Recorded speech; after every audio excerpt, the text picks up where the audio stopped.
10 साल में कितना नौकरी मिला है? बहुत लोग, एक नौकरी बताइए। 1 लाख से ऊपर का लोग की नौकरी मिला है। 53,000 नौकरी टीचर। अच्छा, एक नौकरी इनको बताने बोली किसमें मिला है? दोस्तों नमस्कार, मैं हूं आपका दोस्त जाहिद। आप देख रहे हैं डेली न्यूज़। इस वक्त हम मौजूद हैं चौरंगी विधानसभा में। यहाँ पे हमारे साथ जनता बातचीत करने के लिए जुड़ी। आपको बता दें कि चौरंगी विधानसभा से जो है कांग्रेस पार्टी से एक तरफ से संतोष कुमार चुनाव लड़ रहे हैं, दूसरी तरफ जो है नैना बंदोपाध्याय चुनाव लड़ रही हैं। लेकिन यहाँ की जनता क्या चाहती है? यहाँ की जनता जिस तरीके से भारतीय जनता पार्टी लगातार पश्चिम बंगाल के अंदर दावा कर रही है कि पश्चिम बंगाल के अंदर हम सरकार बनाने जा रहे हैं, वहीं पर जो है टीएमसी ये दावा कर रही है कि तीसरी बार जो है ममता बनर्जी जो है मुख्यमंत्री बनने जा रही है। लेकिन खास करके इस विधानसभा, जिस विधानसभा में भी खड़ा हूँ, चौरंगी विधानसभा में, यहाँ की जनता क्या चाहती है वो जानना आपके लिए, हमारे लिए, सबके लिए ज़रूरी है। तो सबसे पहला सवाल है कि यहाँ पे चौरंगी विधानसभा में इस बार क्या होने वाला है? देखिए, 2 बार इस विधानसभा में तृणमूल के कैंडिडेट नैना बंदोपाध्याय को मौका दिया गया। एक बार बाई इलेक्शन 2014 और फिर 2016 में अच्छे मार्जिन से वो जीती। लोगों ने उन पर भरोसा किया, लेकिन उन्होंने चौरंगी के लोगों का भरोसा तोड़ दिया। क्यों? क्योंकि भरोसा राजनीति में लोगों का वही जीत सकते हैं या उनका काम वही कर सकते हैं जो ज़मीनी लड़ाई लड़ करके और राजनीति कर करके इन पदों पे पहुँचे हो। ये संवैधानिक पद है, इसकी एक गरिमा है और इसकी गरिमा वही बचा सकते हैं जो इसकी गरिमा को समझते हैं। हर आदमी को ये लगता है कि उसने जिसको वोट दिया है वो उसके करीब रहे, उससे मिले। लेकिन नैना बंदोपाध्याय का जो ट्रैक रिकॉर्ड है, ये पूरा जो 5 और 2 7 साल का जो ट्रैक रिकॉर्ड है, इस ट्रैक रिकॉर्ड में एक बात आम है कि नैना घर पे नहीं है। आप अगर उनके घर पे जाएं किसी काम से तो पहला जवाब यही मिलेगा, दीदी घर पे नहीं है, दादा घर पे नहीं। ऐसा क्यों होता? आखिर लोगों ने उनको अपना इतना कीमती वोट क्यों दिया था? उनसे काम लेने के लिए, लोगों के साथ खड़े रहने के लिए। आज वोट याद आया तो उनको 62 याद आया, चौरंगी याद आया, चौरंगी के लोग याद आए। क्यों ऐसा हो रहा है? और देश में राहुल गांधी जो बात कहते हैं लोग सुनते कहाँ हैं? मोदी जी भी मन की बात करते, पूरा देश सुनता है। हाँ, वो रात में भी मोदी जी मन की बात किए थे।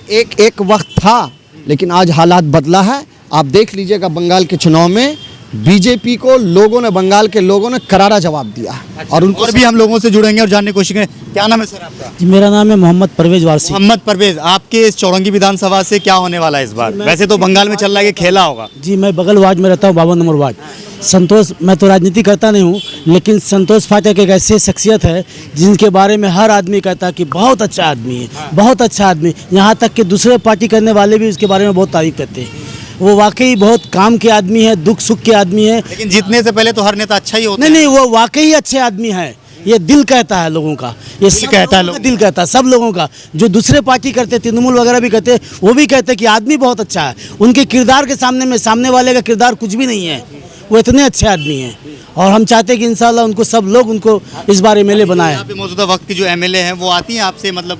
नहीं, वो तो कभी कोरोना में हम लोग 3 महीने में लोग खाए मरे भूखा रहे, कभी उन्होंने ताक झांकने भी नहीं आए। दीदी ने तो किया है। नहीं, दीदी ने किया, दीदी की बात नहीं, ये हम लोग को तो यहाँ की बात है, कॉन्सेंसी की बात है। उन्होंने कभी देखा ही नहीं कि लोग जी रहे मर रहे हैं, और कभी ना कभी पूछने आए वो। तो बताइए, एमएलए ऐसे होते हैं क्या? एमएलए वो होते कि दुख सुख के साथी होते। और संतोष पाठक जी ऐसे हैं कि वाकई में बहुत अच्छे आदमी हैं, जिनका मैं जितना भी तारीफ करूं कम है। मतलब इस बार ये सब लोगों का ख्याल है, सब लोगों का यकीन है। इसकी सरकार बन रही है। सरकार तो इंशाल्लाह बंगाल में समझिए तो अच्छा, छोड़िए, मोदी जी को कैसे प्रधानमंत्री मानते हैं? नहीं, मोदी जी के बारे में उतना नहीं जानता हूँ भाई मैं। अपने आप क्या? कचरा रद्दी, एकदम 1 नंबर रद्दी है। क्या रद्दी? फालतू कोई काम नहीं है। मोदी जी है क्या? काम नहीं किया, कोई काम नहीं। हिंदू मुसलमान मस्जिद मंदिर यही करके बस, और कोई मुद्दा कोई काम नहीं किए। बस एक दूसरे से लड़वाना, रोजगार का वादा नहीं, कुछ नहीं कर करके कहाँ दिखाया, कुछ बताया, कुछ किए ना? कहाँ काम किए बताइए? आपको नजर आ रहा है? आपको नजर आ रहा है? कहाँ नजर आ रहा है कोई काम? आजाद और दंगा फसाद, हिंदू मुसलमान मस्जिद मंदिर यही तो करता, कोई काम तो है नहीं। काम उन तो दिया नहीं, सब बेरोजगार है, सब बेकार। देख रहे किस तरह पढ़े लोग हैं, आपको तो नजर सामने आ रहा है। तो क्या होगा आपके हिसाब से बंगाल में? बंगाल में तो दीदी आएगी, ये तो श्योर है। हाँ, ममता बनर्जी, ममता। आप क्या किया जाए, उसको लानी ही होगा। बीजेपी का आना ठीक नहीं है। वो सिर्फ जड़ लड़ाई। राहुल गांधी के बहुत 1 नंबर आदमी, उसमें मुकाबला। हाँ, 1 नंबर है। आपकी जो एमएलए हैं हाँ यहाँ चौरंगी विधानसभा से, वो कितना सही है? 1 नंबर है, टॉप का है संतोष पाठक। क्या काम किया? काम किया बहुत, का बोलने की चीज। आप एरिया बड़ा जाके। संतोष पाठक, हाँ, 1 नंबर आदमी है। उसका मुकाबला नहीं है। सुदीप का आप फालतू कोई कम के, वो आती है इधर कहाँ? 5 साल में नजर आई, वोट के टाइम में नजर आती है, ऐसे नहीं दीदी से नाराज नहीं है, लेकिन जो यहाँ की एमएलए लोग उससे नाराजगी जता रहे हैं। अच्छा आप बताइए सर, क्या होगा बंगाल में? बंगाल में दीदी की सरकार आएगी। दीदी की सरकार आएगी। अच्छा, क्यों दीदी की सरकार आनी चाहिए? दीदी क्या नहीं किया पूछिए।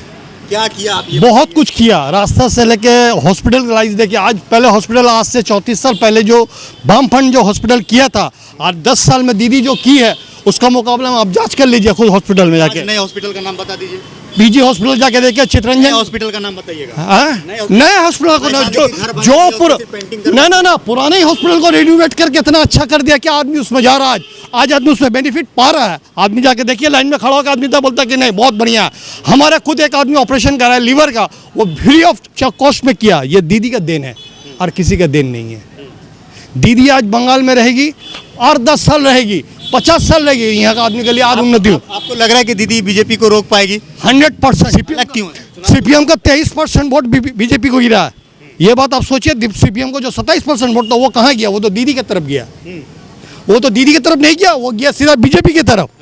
क्यों गया? सीपीएम दिया बीजेपी को वोट, और क्या? ये सीपीएम अगर आज अपना संग सही रहता तो वही अब वोट बीजेपी को नहीं जाता। तो दीदी जय श्री राम के नारे से चिढ़ती क्यों? जय श्री राम का नारा से नहीं चिढ़ती है। ये स्लोगन गलत है, तरीका गलत बोलने का। आप जय श्री राम हम भी बोल सकते हैं, जय श्री राम कोई बड़ा बात नहीं है इसमें। मतलब एक तरीका होना चाहिए। आप इसको स्लोगन का माध्यम से यूज करिएगा, चिढ़ाने के माध्यम से, तो ये गलत है। अच्छा सर, भाई कह रहे हैं कि ममता बनर्जी ठीक ठाक काम कर रही है बंगाल में। ममता बनर्जी यही काम कर रही है कि यहाँ रह करके दादा को गाली बकती है, और पार्लियामेंट में राज्यसभा में पूछे उनसे कि सारा बिल पे वॉकओवर क्यों करती है वो। ये नाटक है उसका, लोग नहीं समझ पा रहे हैं। आज ममता बनर्जी से पूछिए कि आज जितना भी इशू है, पढ़ाई का मामला है, आप मिल्ली कॉलेज ले लीजिए, यूनानी कॉलेज ले लीजिए, जिसको ममता बनर्जी ने खुद बर्बाद किया है। 10 साल में एक को भी नौकरी नहीं दिया है। हाँ, ये कहिए कि ममता बनर्जी बड़ा बड़ा टावर बनाई है ताकि लोग देख के लगे कि हाँ ममता बनर्जी काम किए। ज़मीनी हालत पे कोई काम नहीं किया। आज जो प्रेसिडेंट हमारा है, आज मानिए श्री रूपश्री शास्त्रोश्री सब तो कहाँ नहीं है, ये कहाँ नहीं है। इंदिरा आवास योजना कहाँ नहीं है, बोलिए। स्कॉलरशिप कहाँ नहीं है, पूरे इंडिया में है। तो यहाँ की कोई बात नहीं है, वो यहाँ की कोई बात नहीं है, वो आम बात है। और हमारे लिए जो लोग बोलते हैं कि हमारे लिए बहुत कुछ किया, हम वही पूछते हैं आपसे कि राज्यसभा में आखिर सारा का सारा बिल पे ये वॉकओवर क्यों करती है? क्यों करते हैं सर, बता दीजिए इसका। 3 तलाक का बिल पे भी, सीए एनआरसी पे भी, जो टीएमसी के वो वॉकआउट करके निकल गए। इसका कोई कारण होगा? क्या कारण, कोई वजह है? ये कुछ तो कारण होगा। फिर भी यहाँ तो स्टेट में विरोध तो हो रहा है कि एनआरसी लागू करने नहीं दे रहा है।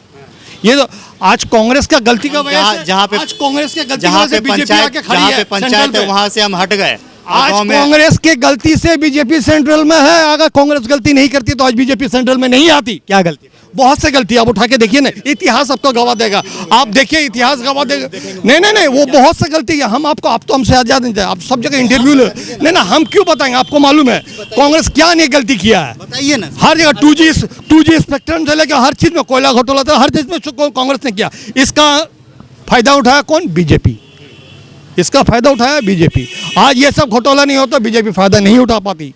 मतलब आपके कहने का हिसाब से ये है कि ममता बनर्जी जो ठीक ठाक काम कर रही है यहाँ पे। आप आरोप लगा रहे हैं कि 2G घोटाला है, कोयला घोटाला है। इसका पहले कांग्रेस का हुआ घोटाला, इतना नाम हुआ, प्रचार हुआ, टीवी में डिबेट्स हुआ, सब हुआ, सब। बोलिए। अच्छा एक बात बताइए, तो 2G स्पेक्ट्रम घोटाला ये जो बताया, कोयला घोटाला, किसी में प्रूफ हुआ? सारा का सारा क्लीन चिट मिला, क्यों? प्रूफ नहीं था, फिर वो जेल में किसी था। बीजेपी की सरकार, आप कहते हैं कि कांग्रेस की सरकार, इसलिए वो अपनी सरकार अपनी चला रही। नहीं, ऐसी कोई बात नहीं है। प्रूफ था, कुछ ना कुछ तो प्रूफ था। नहीं, बिना प्रूफ का कुछ भी नहीं हो सकता। नहीं चिट हुआ किसे? सब तो क्लीन चिट हुआ, ये पता है आपको, तो पता है। तो सारा का सारा तीनों चीज क्लीन चिट मिला उसको, जबकि वो अपने टाइम में सबको मैंने पोस्ट से हटा दिया, रिजाइन करवाया। लेकिन जब कोर्ट ने उसको क्या किया, सबको बरी किया, रिजाइन, सबको क्लीन चिट दिया कि नहीं दिया? ये एक वावैला था। ममता बनर्जी का देन है जो यहाँ कांग्रेसियों को और सीपीएम को मारा, और आज बीजेपी यहाँ आया इतना। सुन लीजिए आप, आज जाकर उठा के रिपोर्ट देखिए ना, 2% भी नौकरी मुसलमान को नहीं मिला कांग्रेस का राज में। आज फिर भी यहाँ पर एक टीचर का नौकरी बहुत से मिल रही है। बहुत से आदमी यहाँ टीचर का नौकरी मिली है। आज 10 साल में कितना नौकरी मिला है? बहुत एक नौकरी 1 लाख से ऊपर का लोग की नौकरी मिला है। 53,000 नौकरी टीचर। अच्छा एक नौकरी इनको बताने बोली किसमें मिला है? टीचर में नौकरी मिला है। यहाँ पे मुसलमान कितने परसेंट है? कौन नौकरी में? यहाँ पर ही खुद का 14% मुसलमान यहाँ नौकरी में है। कौन से डेटा के हिसाब से बता रहे हैं? हैं अब जो भी डेटा अरे यार 1.2 है, इनको पता नहीं है, बस अलग बोल रही है 1.2 14% का रहा है। 14 चलिए यहाँ पे और भी लोगों से जुड़ते हैं, इनसे बात हो गई। और भी लोग, क्या होगा बंगाल में? बंगाल में दीदी आएंगे। दीदी आएगी। अच्छा, आपके हिसाब से दीदी दीदी आएगी। तो यहाँ पे जो है सब लोग हैं, सबकी अपनी अपनी राय है। ये हमारे लोकतंत्र की खूबसूरती है कि सब अपने अपने लोग अपने अपने पार्टी को पसंद करते हैं, अपने अपने कैंडिडेट को पसंद करते हैं। आपको क्या लगता है इस वीडियो के नीचे कमेंट करके जरूर बताएगा। वीडियो अगर आपको अच्छा लगा तो इसे लाइक और शेयर जरूर कीजिएगा। जय जय भारत, अपना ख्याल रखिए, हंसते रहिए, मुस्कुराते रहिए।